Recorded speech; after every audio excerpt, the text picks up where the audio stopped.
इंडिगोवर action Bharat सरकारने घेतली पाहिजे. आमची अपेक्षा होती की ज्या पद्धतीने करोडो लोकांना या गेल्या 2 दिवसात अडचणी झाल्यात, पार्लमेंटमध्येही हा मुद्दा आम्ही सगळ्यांनी उचललेला आहे. इंडिगोवर भारत सरकारने ॲक्शन दिली पाहिजे आणि जे सरकारने क्लॅरिफिकेशन पार्लमेंटमध्येही दिलं पाहिजे की एवढा विस्कळीतपणा झाला कसा. त्याच्यात पेशंट्स होते, अनेक लोकांच्या घरातले कोणी दगावलं होतं ते पोचू शकले नाहीत, कुणाच्या घरात लग्न कार्य होतं, काही स्टुडंट शिक्षक होते, काही विद्यार्थी होते.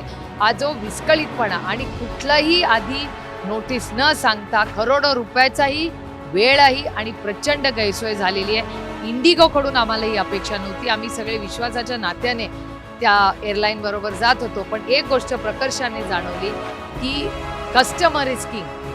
त्याच्यामुळे भारत सरकारने आता अजून इंडिगोसारख्या 5 एअरलाईन्स केल्या पाहिजेत, ज्याच्यातून एकाकडे असा कुठलाही कंट्रोल राहता कामा नये की या देशातली प्रत्येक जो दौरा बाहेर जातोय त्याला अडचण झाली. करोडो रुपयाचं पण नुकसान झालं आणि करोडो लोकांचेही हाल झाले, लहान मुलांपासून ज्येष्ठ नागरिकांपर्यंत. त्याच्यामुळे याची एक इन्क्वायरी लागली पाहिजे आणि आम्ही मागणी करतो पक्षाच्या वतीने की भारत सरकारने पार्लमेंटमध्ये आम्हाला ह्याच्यावर व्हाईट पेपर काढून एक स्टेटमेंट केलं पाहिजे की इंडिगोचं नक्की झालं काय आणि याला जबाबदार कोण आहे.